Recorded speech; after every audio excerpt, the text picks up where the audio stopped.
You are listening to Personalization Outbreak, a podcast about the collapse of traditional corporate standards in today's more personalized world. I'm Glenn Llopis. I'm a leadership strategist, author, contributor to Forbes, and founder of the Leadership in the Age of Personalization movement. On this show, I'm interviewing executives across multiple sectors to find out how the balance between standardization and personalization can exist. Well, welcome back to the Earning Conviction series, part of the Personalization Outbreak Podcast. I'm Glenn Llopis. Now, today we have a special guest and a dear friend who has a powerful story to share. And this one is deeply personal. Randy Martinez is a friend. I've known Randy for, nearly 15 years, I think, if not more. Yeah.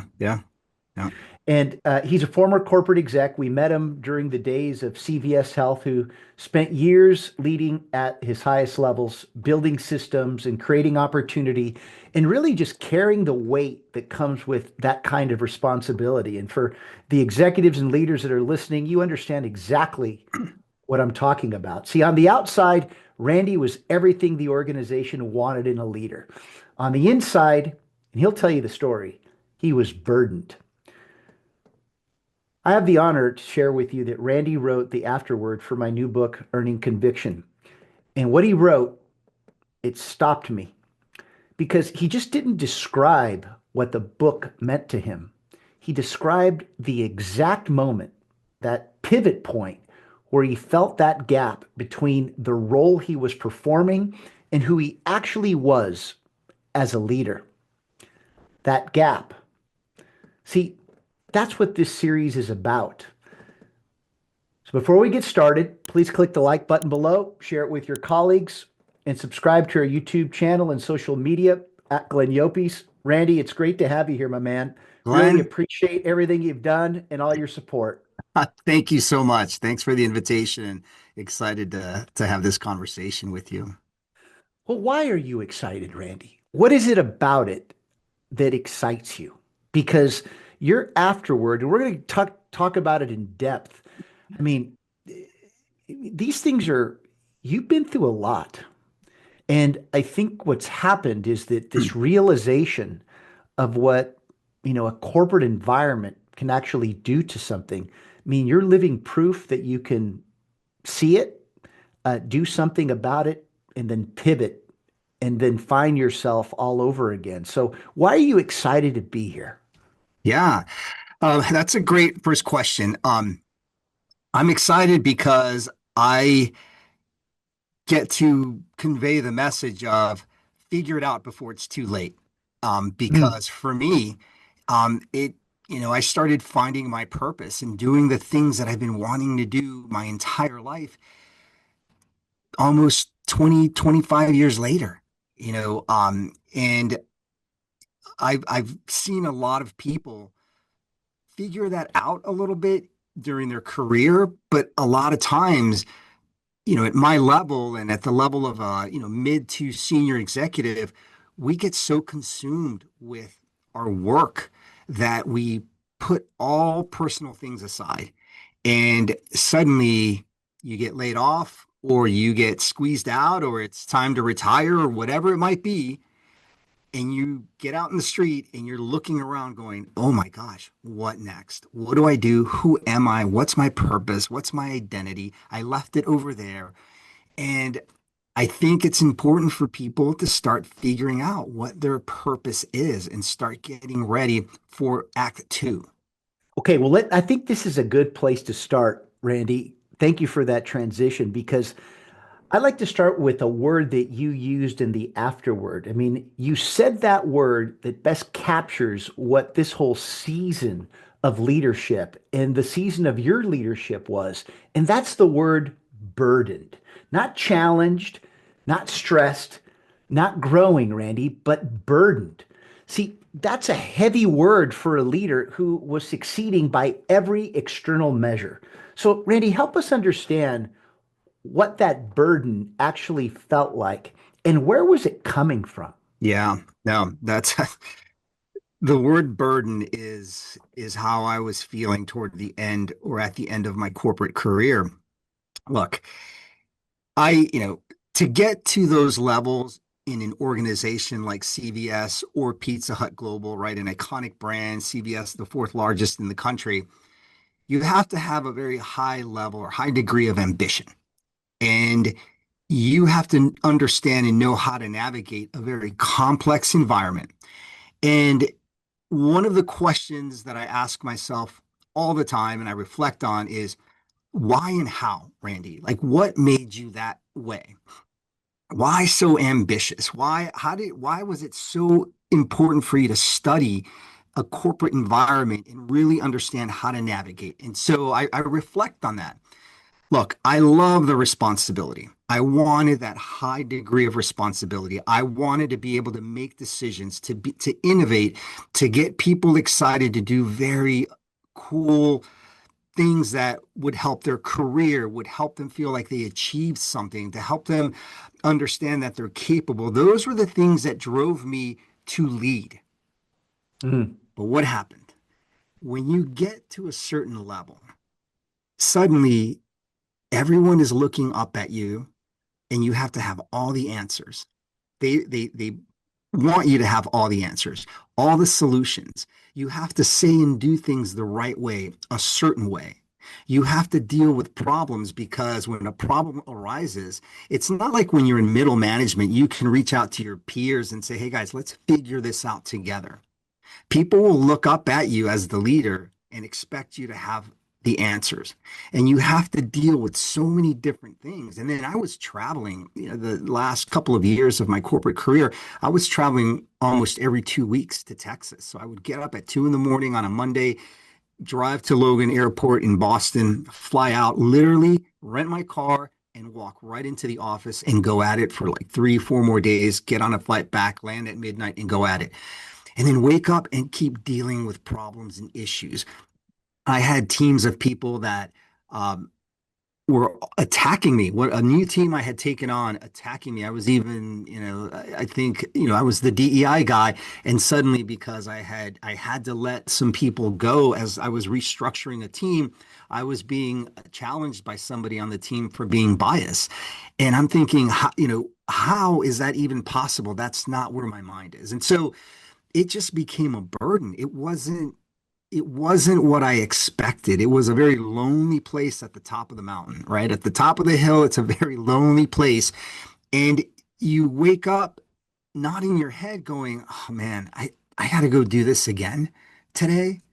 And so that's what I meant by you just carry a burden. I remember getting on the airplane and just going, man, I've got to go to Texas to deal with pushing a boulder up a steep mountain. Well, I think this goes back to what you said earlier when you described walking into rooms where people expected answers from Yeah, you while you're still trying to understand yourself with exactly. all of this chaos. So projecting confidence on the outside, but privately wrestling with purpose. Like you said, identity, whether the path you are on truly belonged to you. Now, that's one of the most honest things a senior leader can ever say publicly, Randy. Yeah. And You those know, that are listening, if I may, and those that are listening are grateful because see, most leaders at the levels that you've been at would never admit it. So, how long had you been carrying that weight of disconnection before you even had the words for it? I'd been carrying it for two years. So at the tail end of my corporate career for 2 years, when I was at CVS, uh, I was carrying that to some extent, but I had, leaders that I could lean on who would take on that responsibility, right? So it was interesting because now I was in this leadership role that I'd been working so hard to get to, um, and realizing that there were people doing what I was doing to my leaders. Um, Hmm. and um, and so it was the last 2 years. And look, when I took that role at Pizza Hut Global, and I got 3 promotions within 2 years, right? So it's interesting because they're downsizing, they're cutting back, revenues are tight, and they'll give you more responsibility to make you think that, hey, you bring something to the table, so we want to give you, this new function. But in reality, it's just adding more to your plate, and you can't complete the job in the other function because now you're onloading or onboarding another function. And so it just becomes this salad of confusion, and you're having to study and learn constantly of like, how to build this within this new corporate environment, this new strategy. And so it just became a very complex situation for me there at the end. Randy, you had mentioned earlier that getting to that senior executive level wasn't what you expected. What did you expect? I expected more alignment with other leaders. I expected to be able to do my job by integrating the work I was doing into the greater strategy of the organization. And unfortunately, you've got leaders that are constantly jousting for their ideas and their innovations against a plan or a strategy. And so, unless you know how to navigate that environment, it becomes very difficult. And I just, you get to a point where you go in thinking you're going to be part of the game plan, you're going to be part of the team, and that doesn't happen. And it happened to a lot of different people at that level. I mean, inside of the year and a half that I was there, almost the entire U.S. leadership team was let go, was gone. Wow. So it's you think that you're going to work together, but that's really not happening. Why do you think that's not uncommon, by the way. No. Why do you think that at the top it becomes less interconnected when it actually should be much more interconnected? Why do you think that is? Yeah. I don't know. I think ambition, people want posture. My idea is what's going to get us across the finish line. No, my idea is right. And so everyone has the opportunity to really, it's the same thing that happens in middle management, right? Somebody comes up with an innovative idea or they want to introduce a new concept. They'll start doing that within a team. Now you're at the top. You're kind of at the end of the road there. And it just I think ambition and people's egos, I think, just take effect.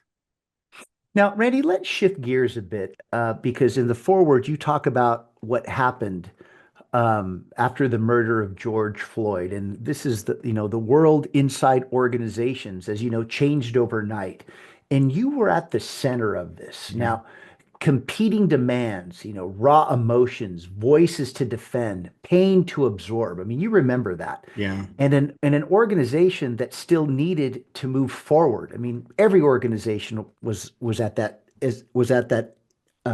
cusp of that.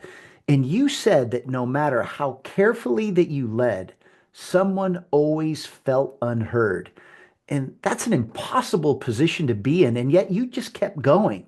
So, what was keeping you in that seat when the weight of it was that heavy?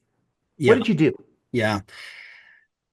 I mean, I think about that a lot. That I'm almost sure you do. that moment felt as if it was yesterday. It's interesting and I think of one particular department that I was working with at the time that became extremely difficult to deal with. George Floyd happened. We were in the middle of COVID, and now this happens, and we're all working from home, but you can just sense the morale just take a dive beyond like nothing you've ever experienced in your life, right? And we're already down because of COVID. People are feeling disorganized and displaced and decentralized because a lot of people have never worked from home. So here we are. And these teams are trying to figure out how to navigate through what just happened, through what they just witnessed. And this suddenly became an opportunity for a lot of people who had never been heard to be heard. And so people started becoming vocal and very vocal to the point where people were becoming disrespectful and challenging their leaders. And I remember some people having been let go because they were so disrespectful. They weren't following the corporate protocol of pre-COVID. And believe it or not, I became enemy number one in this space. I'm sitting here trying to help these organizations navigate what was happening, drive inclusive environments, meaning, how can we voice our opinions and our thoughts, and how can people work together, and how can people feel like they now belong? And suddenly I was the corporate person trying to drive initiatives and initiatives that we had already implemented. People were bringing in ideas from other companies, and I was saying to them, guys, we've already tried this. Why haven't you this been better conveyed within your organization? So it was an incredibly difficult time to manage culture shaping work that I was doing at the time. But at the same time, as we went into this, unfortunately, this tragedy created an opportunity for the work I was doing in culture shaping to bring it to the forefront of the organization. Because as you well know, that the work I was doing in culture shaping always took a back seat in the work we did, right? It was never, I think DEI, diversity, equity, all those things were just a good to do, a feel good thing, never took the front seat until George Floyd. And suddenly CVS invests $600 million dollars in social justice and equity and start lining up health equity initiatives and workforce representation initiatives. And it's like, oh my gosh, finally, we are going to implement these things, and we've got the CEO's attention. But there's a battle going on internally with people because they feel they're not being seen or heard in this moment. And so it was just, and look, personally, what it took from me, and I'm going to share this, I shared it with a few people. I was working almost 15 hours a day, all those Mm. months, to put reports together, strategies, plans, meeting with people who, didn't feel heard, and, across multiple divisions. I started not wanting to get up and do anything, and I knew that was a problem. Then my days felt foggy. Then I found myself slurring my words from meeting to meeting to meeting to meeting, and I knew something was going on. And at that time, I was buying a home, and not that year actually. I what happened was I hit burnout, and Mm. so I took some time off during the holiday. And then we went back at it again. Now we needed to start implementing social impact, social justice, and equity. And the following year, again, trying to work through this, I slipped into burnout again. And this time I slipped into a bad depression. And Mm. I remember calling a pharmacist friend of mine who had come out talking about, mental health at the company.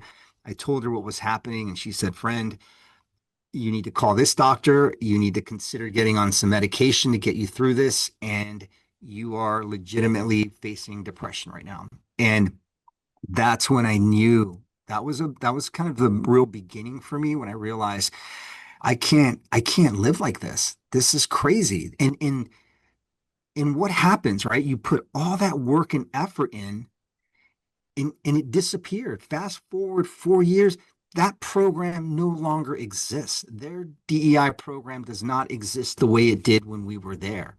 And for what? All that work. I mean, you burn yourself out for who and for what at the end of the day. It's, Well, this is something that you made clear in the forward, Randy. You said organizations will stack work on the people who consistently deliver. And the cost, your health declined, not sleeping, your family paying the price, barely recognizing yourself. That cost was invisible to the organization.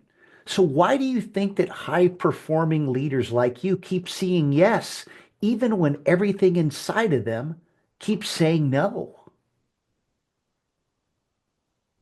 it's a question that if you asked me 2 years ago, I probably would have answered because I'm doing good for the organization. I'm contributing to the growth of, this incredible, well-known brand. It's like you're almost, the companies I work for, CVS and Pizza Hut, they're like celebrities almost, right? In the world of business. Like, wow, you're working for, this organization and you're working at this level. So you want to contribute and you want to innovate and bring something to the table and say, you know what? Yeah, I did that.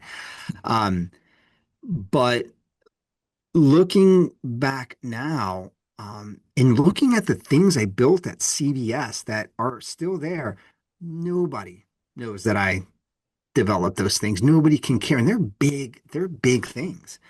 Um, and you do it because you believe in the moment that you're contributing to something amazing. But fast forward, it just new talent, new generation of talent, new leaders, new strategy. Nobody cares. And so uh, that's why I kept raising my hand as it is on here on Zoom, and it just you do it because you think you're doing something good for the place where your identity sits. Hmm. And what you're missing is that you're not doing for you, for your own identity, for the personal you. You're doing it for something else's identity. So it was the identity that you borrowed from the institution or the organization's brand, not necessarily your own. Yeah. Yeah. It's the identity that you're conditioned to be, to serve and perform in an environment that at the end of the day really doesn't care about you. When did you know that that's a strong statement, Randy? And I respect, that you feel that way. But when did you start to realize that while they do, maybe they actually don't?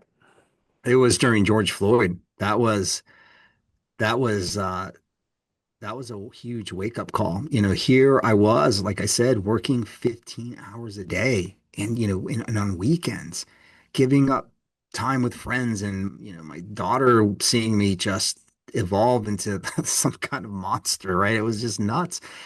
And we came out of that first year of George Floyd, and what I noticed were people vying for the opportunity to be noticed as the leader in how we change culture because of George Floyd. It was just a jousting, another situation where people were jousting to be seen.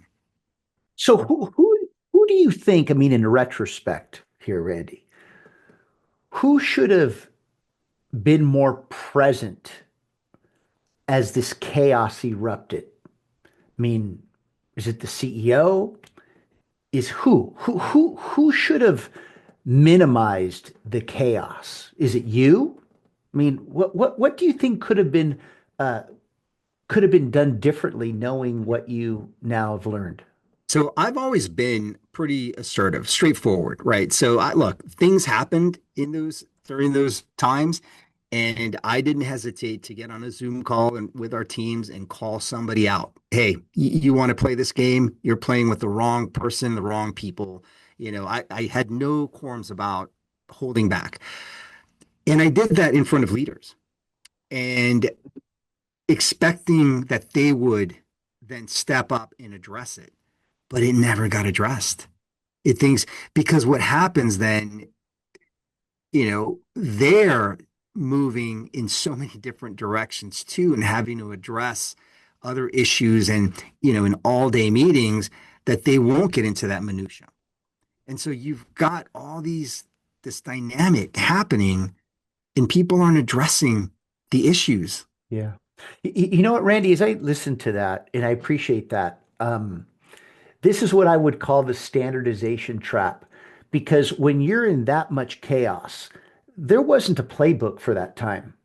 And so when you don't have one, you almost try to create one without knowing what you're actually trying to solve for. And the very people that may have the expertise, and in this case, you did, and you still do, um, they didn't know. It's as if they didn't trust it from you enough. because it was so much on the line that they were scrambling, like you said earlier, to try to bring in what was happening in another organization because of whatever brand that was, rather than give the value to you as the individual that was actually brought into the organization to handle situations like that. I mean, I've got to believe at some level, Randy, you lost respect in the organization because that's why they brought you there. Yeah. Yeah, you lose respect. Look, the other thing I didn't add to this was that CBS had just acquired another company for $80 billion. So we had already the previous year gone through hours and days and months, I think throughout the entire year of integration work. So Mm. now we were at go time. COVID happens, George Floyd happens. We've got newer people on our team. So think about that, right? You've got this massive company, newer people on the team who are good at what they do with the organization we just acquired. Yet we acquired that organization. We have a way of doing things. And so it's just like a pissing match going on inside this organization, and people are vying to be seen, to be heard, to, put their idea forward. And so, and then what happens is during all the integration work, they talk about respect and collaboration. And so you're trying to live those values while you're dealing with disrespect within the team, right? It's just this incredible, and it just burns you out. And so then, someone like me will call it out in a meeting, hoping that the leaders will see that, but they don't call it out because they've got to go deal with their own issues at a So high level. what so what did you learn about leadership in that moment? What did you Yeah, learn about that leadership, Randy? uh what I learned about leadership. I Now, mean, excuse me, Randy. Now, I'm not just talking about leadership in that organization, but being a leader. What did you learn about what leadership, how it was changing? Let me see if we can kind of flow here. I used to see leadership as A, but now I'm seeing leadership as B. What is A and B? What are you thoughts? yeah, so what I took away from that was that one, leadership isn't just about, you're not just leading people. You're also, and that was the first glimpse I got to, you're dealing with a bunch of other stuff and not dealing with the issues at hand that are impacting your team, right? So I learned that we're kind of all in it together at this point, right? You're dealing with those things, etc. But what I learned, what I learned for me about leadership is that I wasn't going to be that. That's what I learned. If I have somebody call something out that's impacting the dynamics of my team, I'm going to address it, not walk away from it. And I've always been like that, but I knew that if I ever got into a leadership role like that, I would address it. And so I took that away from it, just as I've always taken away the what I would do differently than the person I'm following, versus what I wouldn't, right? That's what I get from leadership because, some leaders are just completely detached from reality in some cases, and some are in it and guiding and mentoring and sponsoring and really helping people navigate. And I've dealt with great leaders like that. And some are just shouldn't be in that leadership role because they are not guiding people or ensuring that their teams are successful by dealing with the negative aspects of that dynamics within that team. And so I just pulled from that's not the way I'm ever going to deal with this. I'm going to address the fact that, Randy just got really pissed off and this person is calling her team out as if they're not doing anything. And we were all working long hours addressing our own set of issues in the divisions that we were overseeing. So Randy, in the book, I talk about how earning conviction um, is something that just doesn't happen overnight. It's a constant practice of doing what's right and sharing your truth during the highest levels of fear. Did you see during those times, Randy, that people would just be performing their roles or actually being the role that they should be? So, for me, it was all performance. It was, it was the way there was a funny joke or a funny thing that would get said a lot of times. And Hmm. so I rolled up through HR and we would get together after work sometimes and cut it up and say things that were, non-HR, very inappropriate. And you would see that after 5 o'clock, but then you would see this completely different person measuring their words and making sure that they're saying the right things and following a playbook on how to talk within that environment. And I noticed that a lot with up and coming talent. Just really playing up a whole different person that they were. And I'm like, come on, guys, like let's be real here. Like let's address the real issues that are happening. We don't have to pretend that this is how we need to say and do things. Like let's be raw. So I was challenged with that a lot because me, I'm an I don't care kind of person. I don't get excited about you. You and I've been around celebrities, and I'm just whatever. So anyway, so there was a lot of performance. And look, I did the same thing. I had to be a different person.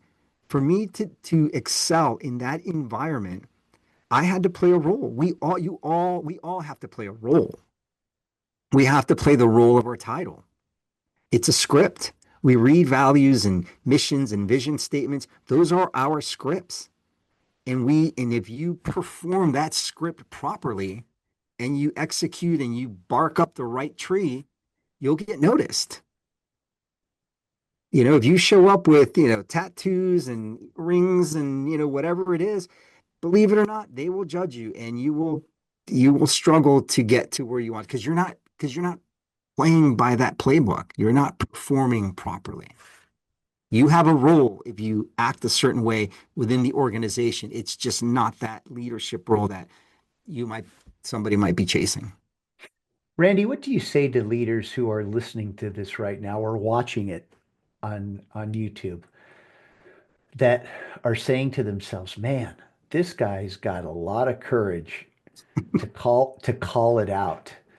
Um, and and they're asking themselves, "How can I have that courage?" What would you tell them?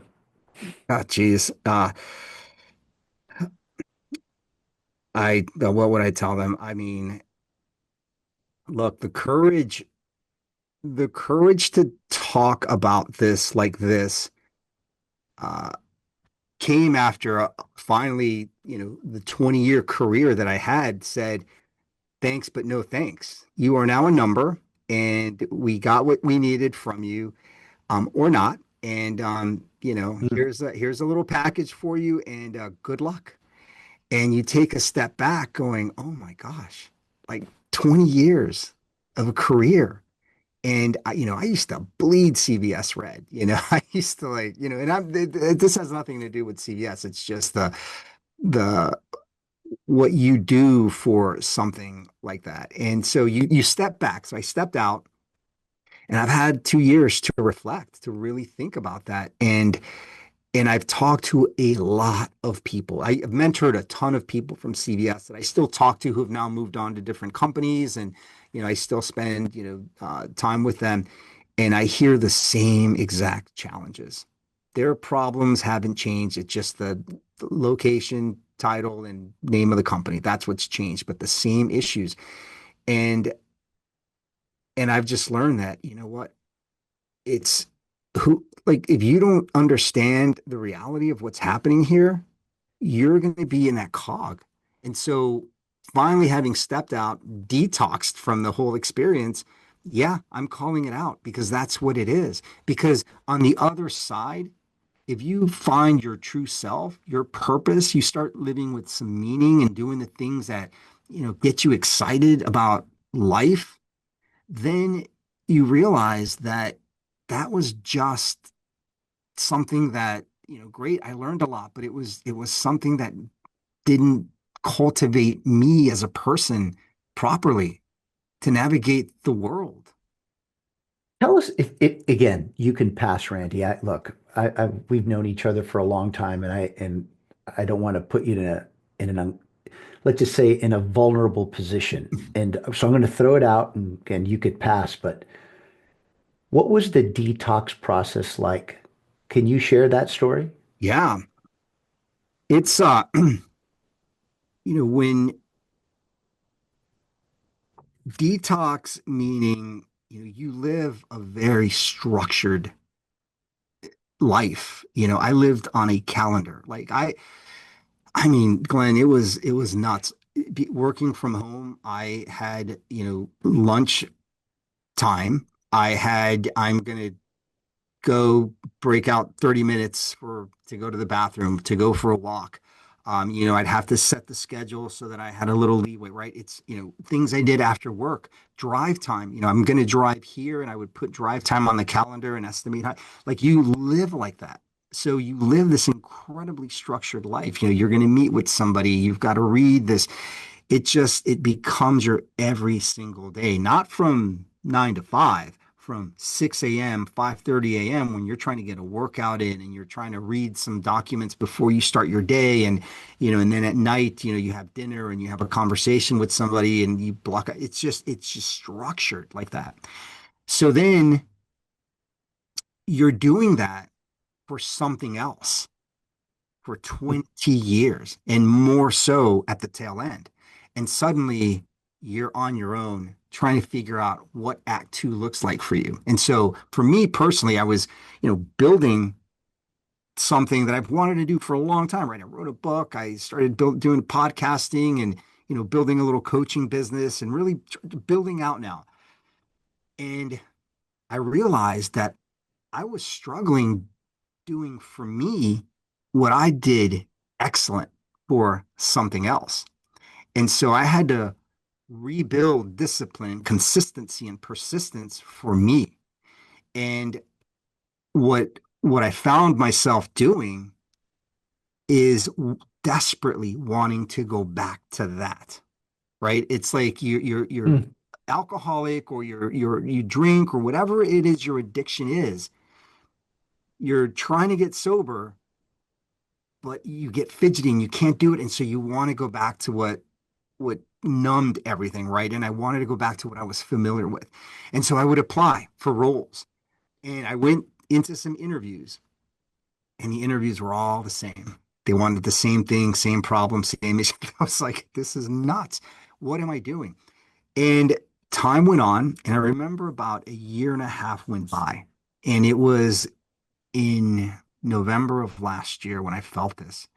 And I looked at a role online and I thought, man, I would be great for that role. And for the first time, I felt that you know what? I don't want to go back to that.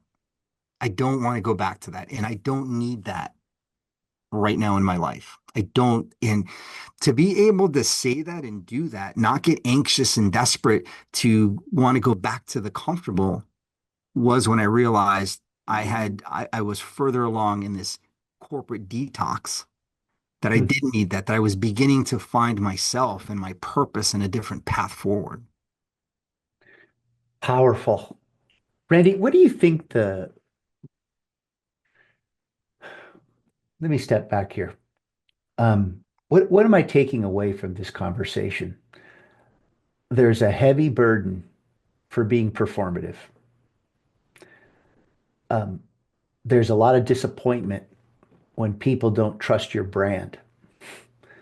There's a lot of sacrifice when you've given everything that you have to an organization and it feels like it's been unseen. So then that journey's over, and now you're starting over. How did this ultimately affect your health? Mm. And what is the burden that you dealt with from a health standpoint? Because I've got to believe, just listening to your story, year over year, your body's changing. You've got to be feeling that something inside isn't functioning or flowing or operating as it once was. I mean, and yet, and again, I don't know about this, Randy, but maybe uh, it's not working like it used to, and we ignore it because we got to get up early to go to the gym, do the pre-read for the meeting that's coming up in an hour and a half, and you just keep going and going. How was what role did your health play in this journey that you're sharing with us today?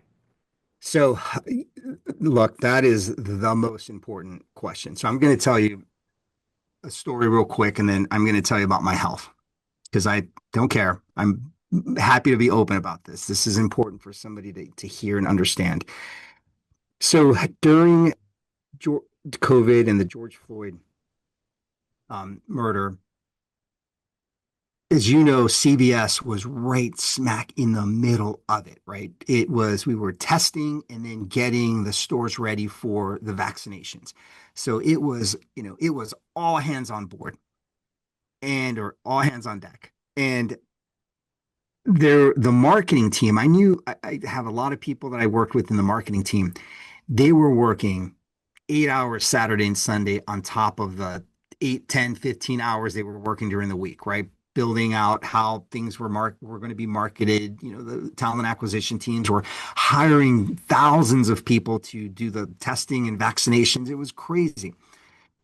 And I knew this one particular guy. Now he was a little heavy set, but he had a heart attack and died. Gosh.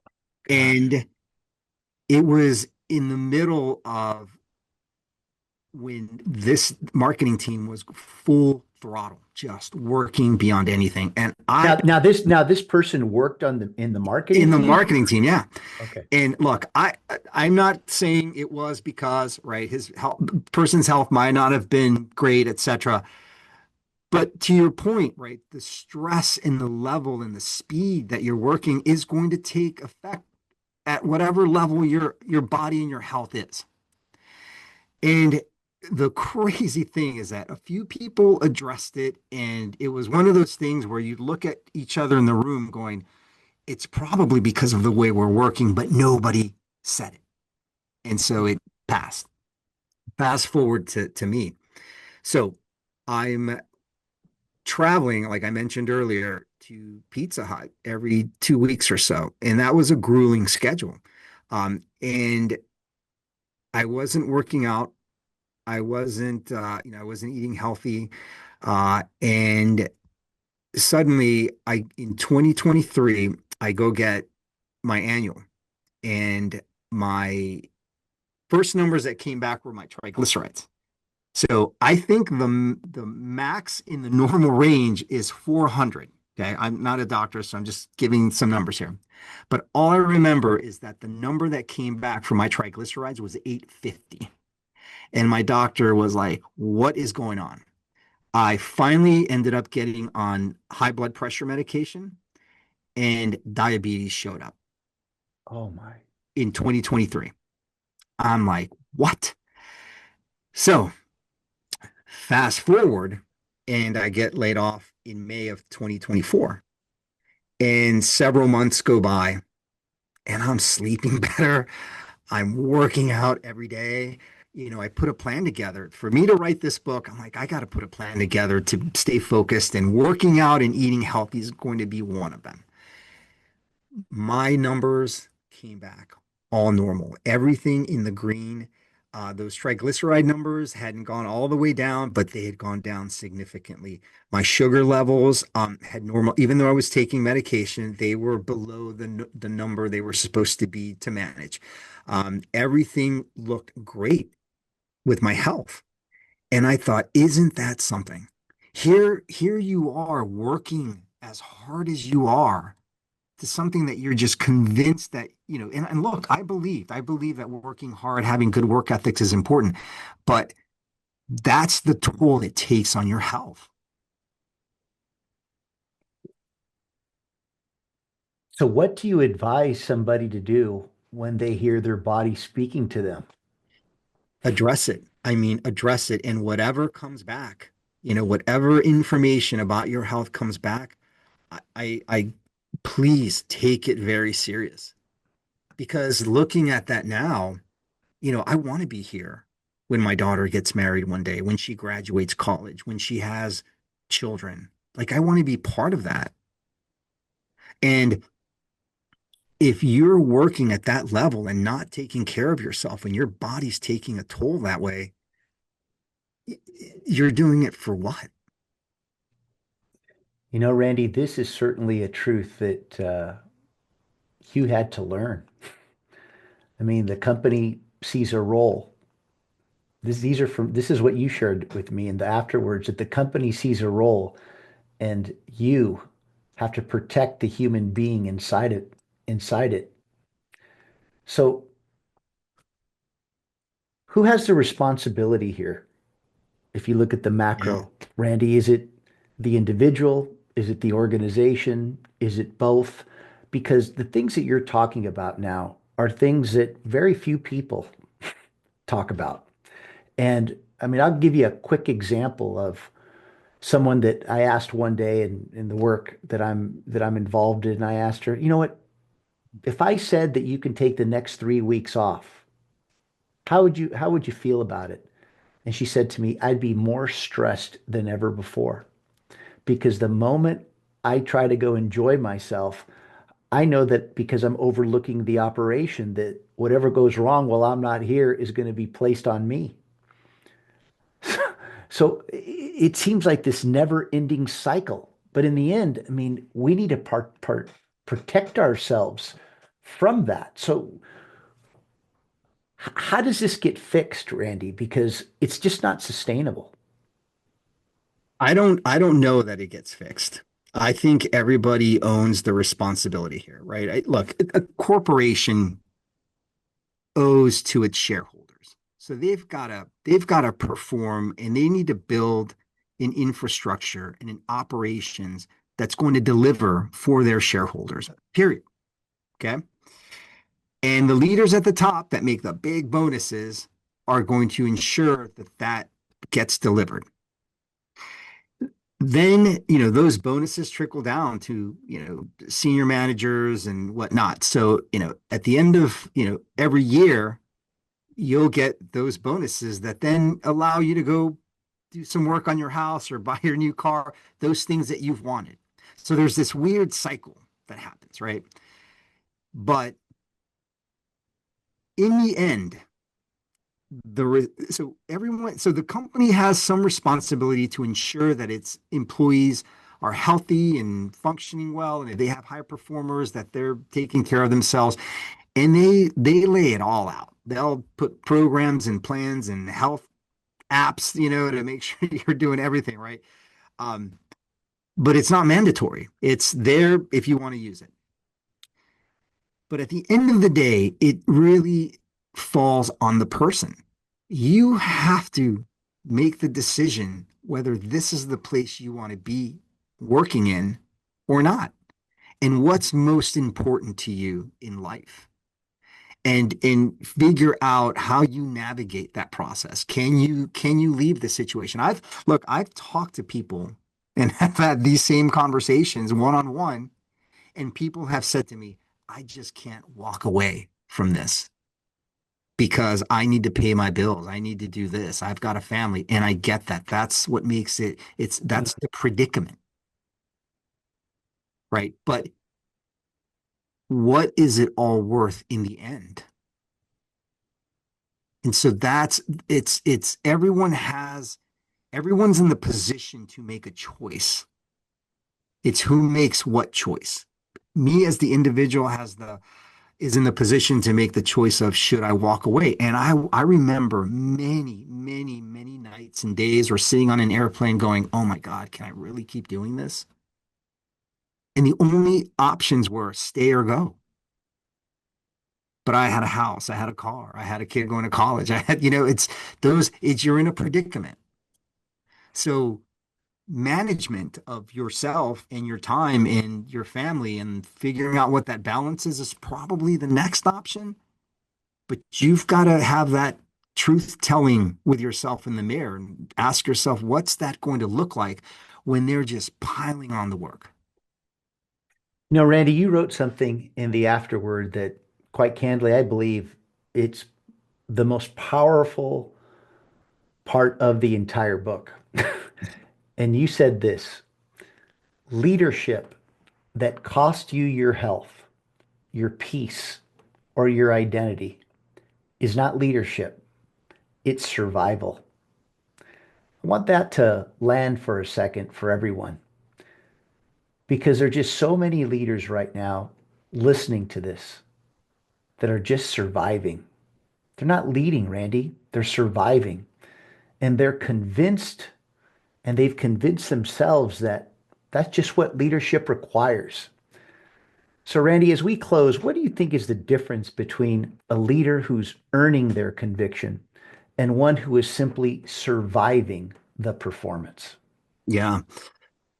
Look, I think a leader who's surviving is not paying attention to those things around them, to their ecosystem, meaning, their health, their family, their well-being, the balance, friends, those things. They're not paying attention to that. Their employees, the people that roll up to them. The, you know, they're either surviving because ego, hey, this is who I am and I've got to prove myself, or they're surviving because, I've got to pay the bills and I've got four kids in college and, all the above.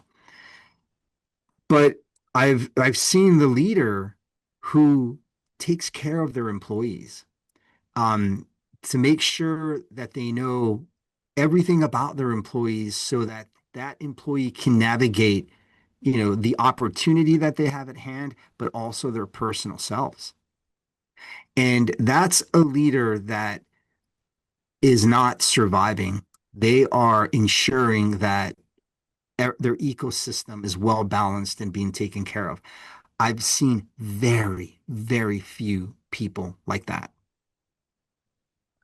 Randy, thank you so much for your time today. I mean, what an incredible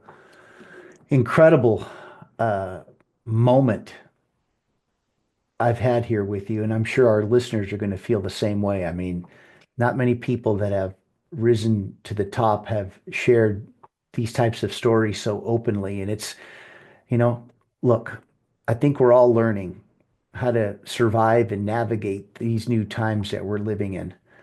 Uh, but what you had to go through, given the responsibilities that you had, not just to yourself, but to your daughter and your family, you endured quite a bit, to say the least.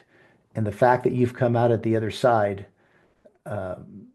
accepting what happened and moving on to taking care of yourself, that's a success story in and of itself. So, Randy, thank you so much for being here today. Well, thanks, Glenn. Thanks for the opportunity and, for our friendship. So thank you. Randy, before we close, I'd like for people to hear a little bit about your book. What's the title of it and where can they get a copy? Yeah. So it's called The Art of Transformation. And, look, it's my journaling through the years, and I've taken the leadership training concepts such as mind shifting, right? How do you work and find a path forward and direction? It talks about resilience and how resilience showed up in my personal life and professional life. It talks about goal setting and the importance of having a roadmap, right? So I highlight those concepts and how they impacted my personal life and professional life. And then at the beginning of the book, I open up for the first time in my life with the who Randy really is. What are the real challenges that got me here? How did I go from, this Spanish speaking kid, from a 16-year-old immigrant mother to, making it to the C-suite of a global iconic brand? But it wasn't an easy journey. And so I talk about the concepts and how I applied those personally and professionally. You can get it on Amazon.com or Barnes and Noble, or visit my website. It's now called www.the/transformation/circle.com. So, but anyway, that's I appreciate you letting me put a little plug in about that, because it's it's a very I wrote that book in one of the most trying moments of my life, and it was that trying moment that inspired me to do this, and this is something I've wanted to do my entire life. Well, Randy, congratulations on that. And again, thanks for sharing your story. And for those of you who you've been listening or watching, if this episode moved you, share it with one of your friends, a leader in your life who needs to hear it. And if you haven't already, subscribe to the Personalization Outbreak Podcast, wherever you get your podcast. And remember, when you earn conviction, you will see things that others don't, do what others won't, and keep pushing when prudence says quit. Thank you, Glenn. Thank you, Randy. Thanks for listening to Personalization Outbreak. Make sure to subscribe so you never miss a show. If you enjoyed the content, visit ageofpersonalization.com to check out our free streaming video series and learn how to get involved in the movement. I'm Glenn Llopis. I wish you a good day, and remember, without strategy, change is merely substitution, not evolution.